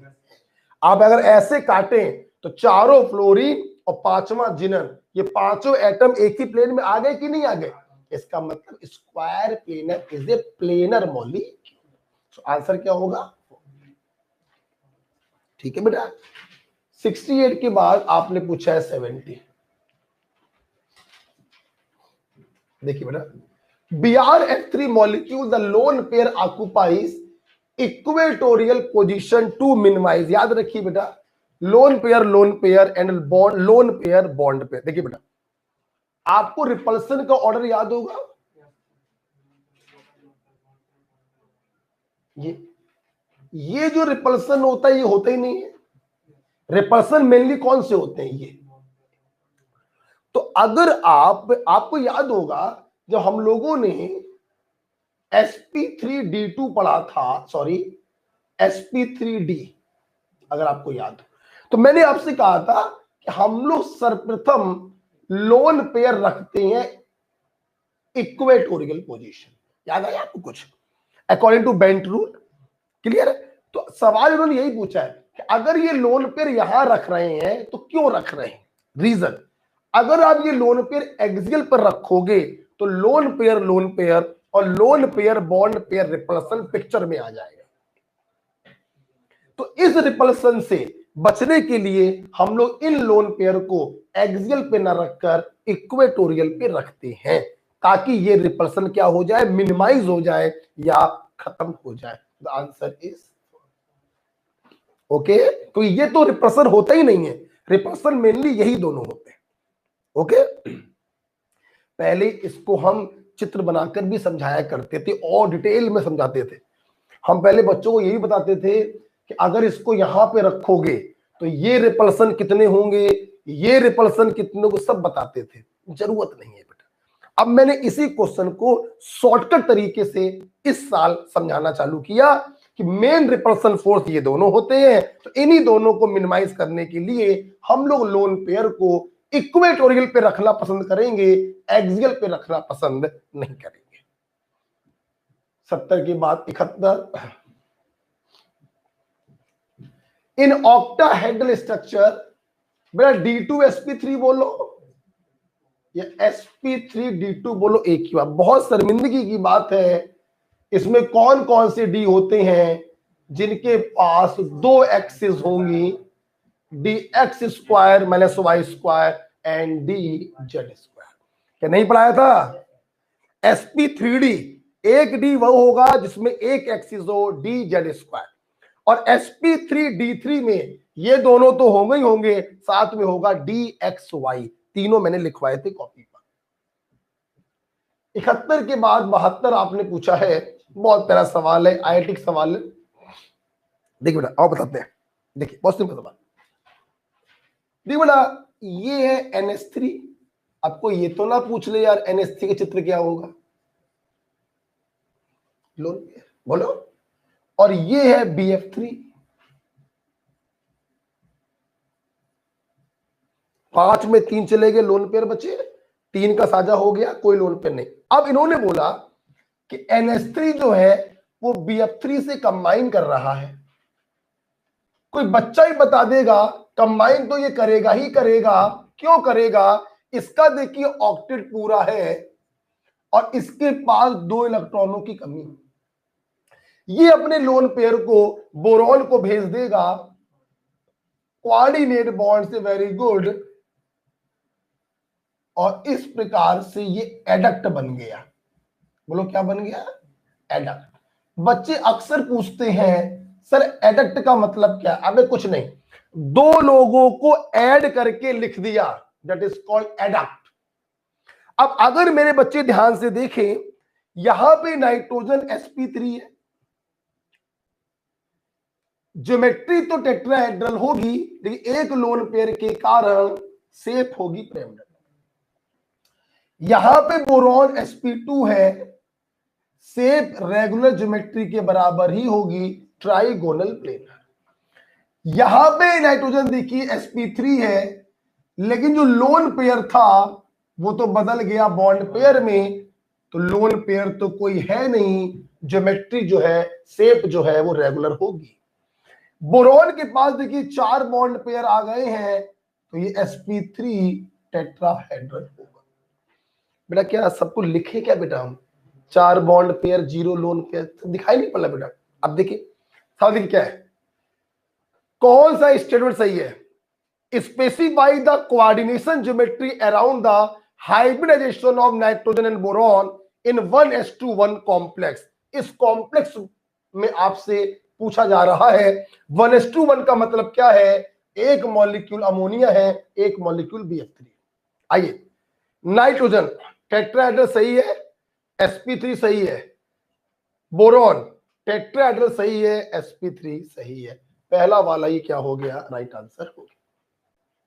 दोनों sp3 हैं इस कॉम्प्लेक्स के अंदर और दोनों टेट्राहेड्रल हैं इस कॉम्प्लेक्स के अंदर। आईआईटी का ये सवाल है, बहुत ही बढ़िया सवाल। ओके बेटा, जिन बच्चों ने आज हमसे बैक बॉन्डिंग पढ़ी है, आओ जब बैक बॉन्डिंग पढ़ ही लिए हो तो बैक बॉन्डिंग का सवाल भी करवा देंगे यहीं पर। देख भाई, देखना देखना, यहां पर BF3 है, sp2 है, एक p ऑर्बिटल खाली पड़ा होगा जिसमें फ्लोरीन अपने लोन पेयर को भेजेगा, मतलब यहां पर बैक बॉन्डिंग होगी।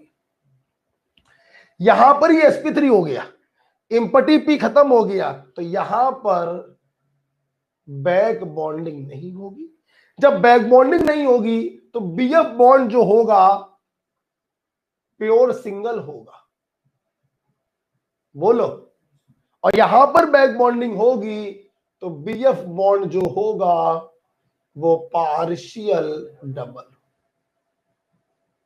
ठीक है, तो कुछ भी सवालों पूछ सकते हैं, बताइए ये बॉन्ड ज्यादा मजबूत होगा या ये वाला बॉन्ड? तो ये वाला बॉन्ड ज्यादा मजबूत होगा। बताइए ये बॉन्ड लंबा होगा या ये बॉन्ड लंबा होगा? तो ये वाला बॉन्ड लंबा होगा क्योंकि ये सिंगल है और ये पार्शियल डबल। ऐसे क्वेश्चन भी आपके एग्जाम में आते हैं, राइट। 74 के बाद 79 पूछा है, द शेप ऑफ SF2Cl2। शर्म कर लो, थोड़ी थोड़ी कर लो यार दानवीर। वैलेंस शेल में 6 इलेक्ट्रॉन होते हैं, 4 का साझा कर लिया, बचे 2 का मतलब है एक लोन पेयर। 4 बॉन्ड पेयर, एक लोन पेयर, sp3d, शेप हो जाएगी सैटेलाइट 1 2 3। एक लोन पेयर है, सीसा शेप होगा, सीसा शेप। अब देखिए सीसा शेप तो कहीं लिखा ही नहीं है। आओ एक थोड़ा सा चुटकुला देते हैं, चुटकुला सुनाते हैं। जैसे मान लीजिए आपके घर में है, अब आपसे कोई पूछा जाए कि आपके घर का गार्जियन कौन है, तो जाहिर सी बात है यूजुअली बच्चे पापा का नाम लेते हैं। अब मान लो घर में पापा नहीं है, किसी कारण से चले गए, तो क्या बोलोगे? मम्मी के नाम बोलोगे। मम्मी नहीं है तो क्या बोलोगे? भैया का नाम बोलो। अबे पड़ोसी का नाम तो नहीं बोलोगे, है? ये तो लगा ही दोगे, नहीं बगल वाला है, ये तो लगा ही दोगे, शर्म करो साली थोड़ी, है? तो वही बात है। अब अपना आंसर क्या है? सीसा। एंड सीसा is the part of trigonal bipyramidal. अगर सीसा ऑप्शन में नहीं है तो आप क्या टिक करोगे? Trigonal bipyramidal. आगे ये गलत है, ये इसकी रेगुलर ज्योमेट्री है, शेप तो इसकी होगी सीसा शेप। या फिर क्या कर सकते हैं, या फिर चौथे वाले ऑप्शन में इररेगुलर और लिखा होता तो ये बिल्कुल सही हो जाता। यहां पे चूंकि इररेगुलर नहीं लिखा है तो ये तो नहीं हो सकता। आंसर क्या टिक करेंगे? ये टिक करेंगे। ओके, तो गार्जियन के नाम में अगर भाई अपना पापा नहीं है तो मम्मी का नाम बोलोगे, मम्मी भी नहीं है तो भैया का नाम बोलोगे, रहोगे तो उसी घर में, पड़ोसी का नाम तो बोलेंगे। इसलिए अगर सीसा शेप आंसर में नहीं है तो ट्राइगोनल बाइपिरामिडल बताएंगे। ओके होगी बात बेटा? 79 के बाद 82 देखिए। In which of following molecular ion all the bonds are not equal? आपको मालूम होने चाहिए सारे बॉन्ड सिर्फ दो हाइब्रिडाइजेशन में बराबर नहीं होते हैं। sp3d में axial bond are longer than equatorial bond और sp3d3 में equatorial bond are longer than axial bond. मेरे ख्याल से मैंने आपको ये कॉपी पे लिखवाया, तो आपको बस ये सर्च करना है इनमें से कौन या तो sp3d हो या फिर sp3d3 हो। Very simple. अब बनाएंगे नहीं बेटा, मुंह जवानी चलो। BF4 minus BFFFF minus coordinate bond 3 साझा, 4 बॉन्ड पेयर, 0 लोन पेयर। चलो लिख देते हैं, 4 bond pair, 0 lone pair, sp3। सारे बॉन्ड इक्वल होंगे। नेक्स्ट SF4 देख भाई, FFFFS 4 सिग्मा, 6 में 4 चले गए, 2 का मतलब 1 लोन पेयर, मतलब 4 बॉन्ड पेयर, 1 लोन पेयर। भैया आंसर आ गया। इसके सारे बॉन्ड बराबर नहीं होंगे क्योंकि ये है sp3d।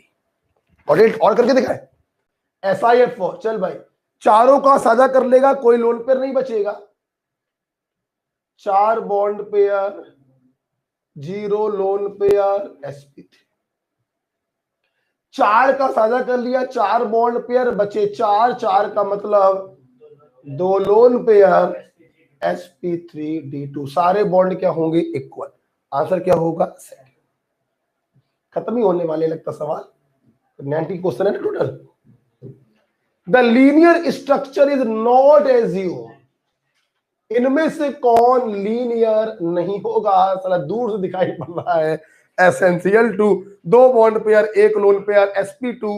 रेगुलर ज्योमेट्री होगी ट्राइगोनल प्लेनर, लेकिन शेप होगी इसकी एंगुलर क्योंकि एक डंडा हट जाएगा। सो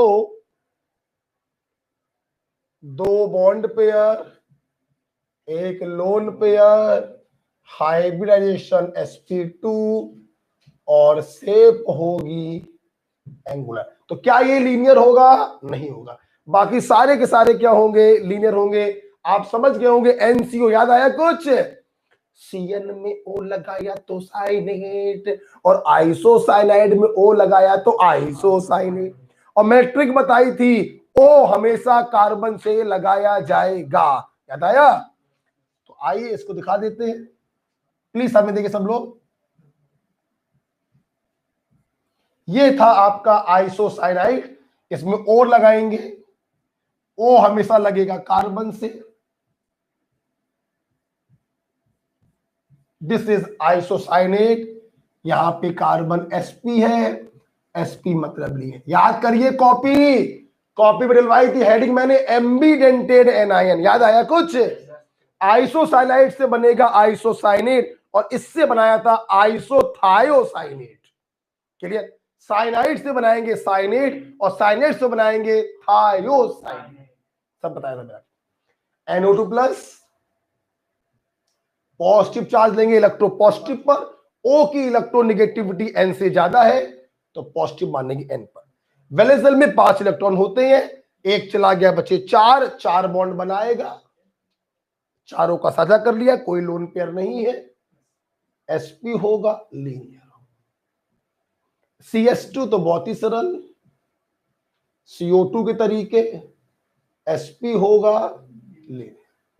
तो जो बच्चा ल्यूस स्ट्रक्चर बनाएगा वो केमिकल बॉन्डिंग की ऑनलाइन है, बोल नहीं सकते। ठीक है, 85 का आंसर हो गया फर्स्ट। कुछ लिखना है? 87। खत्म करो यार, थक गए यार, खत्म करो यार। Which of the ion from the given below have the geometry that is explained by the same hybridization? जबरदस्ती की बदतमीजी। अब सीधे पूछो ना, किसका हाइब्रिडाइजेशन सेम होगा? अब मुंह जवानी कर दे यार, है? हमें तो याद है यार, बोलो कितना होगा? sp2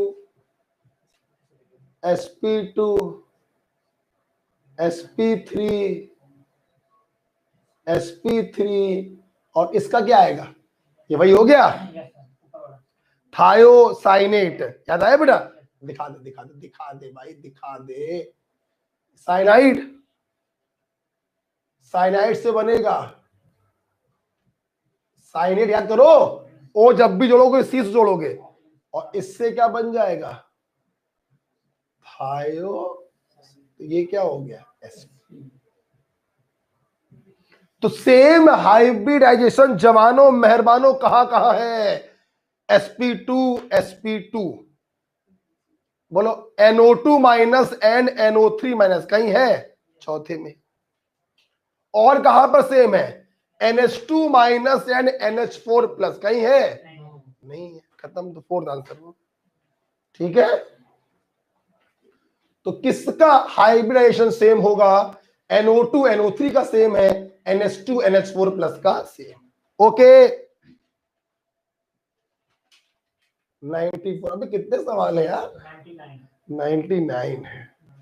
सांस नहीं आ रही, हम चेक कर ले कितने हैं। 1 2 3 3 सवाल है। लास्ट में ही सालों में 3 पूछ लिए। सॉरी, ये ना, देखिए,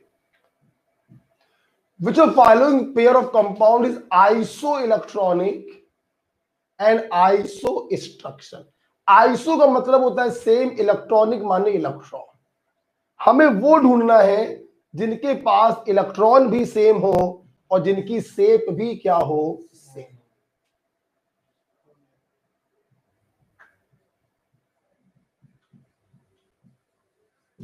ठीक है, आइए देखते हैं। इलेक्ट्रॉन भी सेम और शेप भी सेम। देखो, आपको मालूम होगा इलेक्ट्रॉन निकालने का फार्मूला था summation of atomic number plus minus charge. Okay, देखो दिमाग लगाया जाता है। क्या दिमाग? देखिए कैसे। देखिए, आइसो इलेक्ट्रॉनिक का मतलब है यार एटॉमिक नंबर सेम होने चाहिए, तभी तो इलेक्ट्रॉन सेम होंगे। या दिमाग लगाना बेटा, एक आयोडीन है, एक फ्लोरीन है।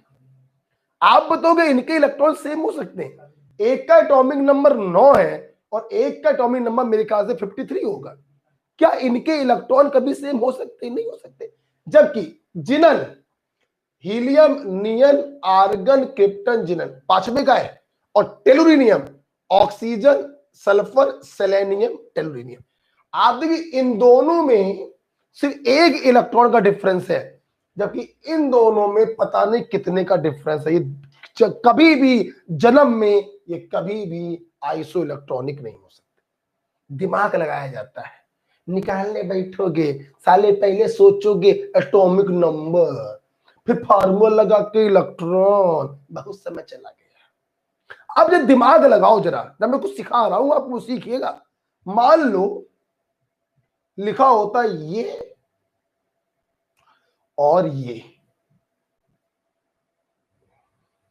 दिमाग लगाना जरा, हम क्या सिखा रहे हैं ताकि आपको समय बर्बाद ना हो। ये लिखा, अब समझना, 2f से 2f f है, ठीक है, 2f से 2f काउंटर बैलेंस हो गए। अब यहां पर है टीई माइनस और यहां पर है जिनन। अबे जैसे ही तुम टीई को माइनस चढ़ाओगे तो वैसे ही वो जिनन नहीं बन जाएगा। क्या बेटा? 2 माइनस जाएंगे, 6 ग्रुप का। तो जैसे टी पर 2 माइनस तुम लगाओगे वैसे क्या बन जाएगा जिन्हें। तो बिना फार्मूला लगाए हम गारंटी से बोलेंगे they are the iso electron. नहीं समझ में आई बात? नहीं समझ में आई बात है? ऑक्सीजन, सल्फर, सेलेनियम, टेलुरिनियम, और ये होता है हीलियम, नियन, आर्गन, क्रिप्टन। आप देखिए टेलुरिनियम की तुलना में जिनन के पास 2 इलेक्ट्रॉन ज्यादा हैं कि नहीं? तो अगर यहां पे -2 लगा दें मतलब हमने इसको 2 इलेक्ट्रॉन दे दिए, तो अगर तुम इसको 2 इलेक्ट्रॉन दोगे तो ये जिनन में बदल नहीं जाए। हम देख रहे हैं जबरदस्ती में अपना समय बर्बाद कर रहा हूं, इसीलिए मैं समय लेता हूं। मैं चाहता तो सिंपल ये फार्मूला लगाता और सबके निकाल के दिखा देता। कंपटीशन है बे, समय बचाना होता है, दिमाग लगाओ जरा सब लोग, ठीक है? तो इसलिए देखिए ये दोनों का आइसो इलेक्ट्रॉनिक तो जीवन में नहीं हो सकता। यहां पर देखना, एक ब्रोमीन है, एक साला फ्लोरीन है, जीवन में ये आइसो इलेक्ट्रॉनिक नहीं हो सकते। खुद देखो, फ्लोरीन, क्लोरीन, ब्रोमीन और बीच में यहां क्या आएगा? अब देखिए आपने आई को माइनस देकर, आई को 1 माइनस देकर जिनन के बराबर पहुंचा दिया, लेकिन यहां पर 2 Br है और यहां पर 2F है। जीवन में कभी भी आइसो इलेक्ट्रॉनिक नहीं हो सकता। समझ में आया? समझ में आया? अब देखना, 3F 2F कभी भी आइसो इलेक्ट्रॉनिक नहीं हो सकते। आंसर गारंटी है इसका। लेकिन बेटा अगर यही लिखा होता IF2 माइनस एंड Xf2 तो ये आइसो इलेक्ट्रॉनिक हो जाते। 2 फ्लोरीन से 2 फ्लोरीन काउंटर बैलेंस हो जाते और जैसे ही आई को 1 इलेक्ट्रॉन दोगे वो जिनन के बराबर हो जाएगा। Is it clear? तो दिमाग लगा करते आंसर मैच करो। इसका 4th आ रहा हूं, समझ में आया बेटा? आप देखिए मैंने एक काम करके ही आंसर निकाल लिया, मैं दूसरा काम तो करने की जरूरत ही नहीं पड़ी। हमें वो ऑप्शन ढूंढना था जो आइसो इलेक्ट्रॉनिक भी हो और आइसो स्ट्रक्चरल भी हो। इसलिए आंसर बेटा क्या होगा इसका? ना। खाली खाली दर्द होने लगता है। सुबह ही पढ़ाए 2.5 घंटे और फिर बहुत सवाल पूछ लेते हैं ये लोग। लास्ट है ये ClF3 है टी शेप, सच्चाई है। 7 में 3 गए, 4 4 का मतलब 2 lone pair, 3 bond pair, 2 lone pair, sp3d, satellite 1 2 3। नहीं याद आया? It has 2 lone pair arrange eight 180 degree. गलत हो गया, इक्वेटोरियल पे होते हैं 120 डिग्री। आंसर होगा सी।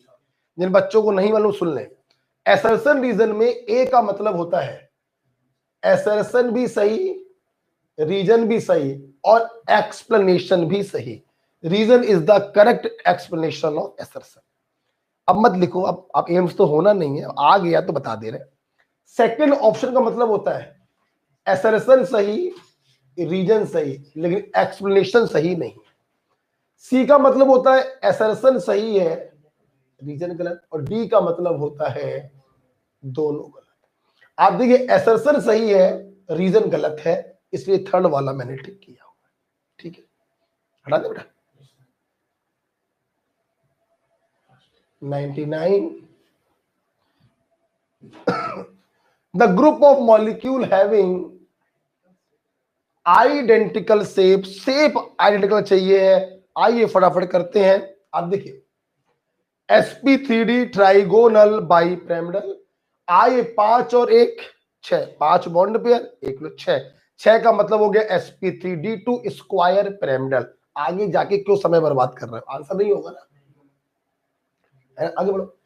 sp2 ये sp3 sp2 ट्राइगोनल प्लेनर और sp3 with one lone pair pyramidal. आगे क्यों जा रहे हो, यहां पर 4 और 1 5 sp3d सीसा से ये होता है स्क्वायर प्लेनर। आंसर नहीं होगा ना, आंसर क्या होगा, ऐसे करते हैं, इसे कहते हैं स्पीड। अगर लुईस स्ट्रक्चर आते हैं तो लगाते रह साले फार्मूले, ऐसी तैसी हो जाएगी। रुक जा बे, लास्ट वाला करके दिखाएंगे, रुक जा। ClF3 चल भाई फटाफट बोल।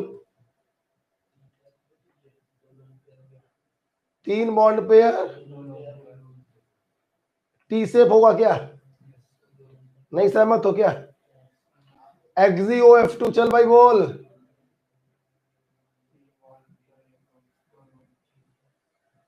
पक्का 3 बॉन्ड पेयर टी सेप होगा भाई, बेले बोल। और XeF3 प्लस प्लस मानेंगे इलेक्ट्रो दानवीर। 8 में 1 गया 7, 7 में 3 का साझा किया 4, वही तो बन गया। ओके बेटा, इस प्रकार से बेटा मेरे ख्याल से इस वीडियो को देखने के बाद पहले जो क्वेश्चन आपने हमसे पूछे ना दोबारा लगाएंगे आप। उसके बाद एक्सक्लूसिव सीट भी पड़ी होगी तो उसको आप प्रिंट आउट निकाल लीजिएगा और उसको भी सॉल्व कर लीजिएगा। आज का SW जो मैंने दिया कर लेंगे। कल हम लोग मिलेंगे शाम को 5 से 7:30, डाइपोल मूवमेंट पढ़ेंगे, बॉन्ड एंगल हम लोग पढ़ेंगे। ठीक है, ओके भाई, थैंक यू।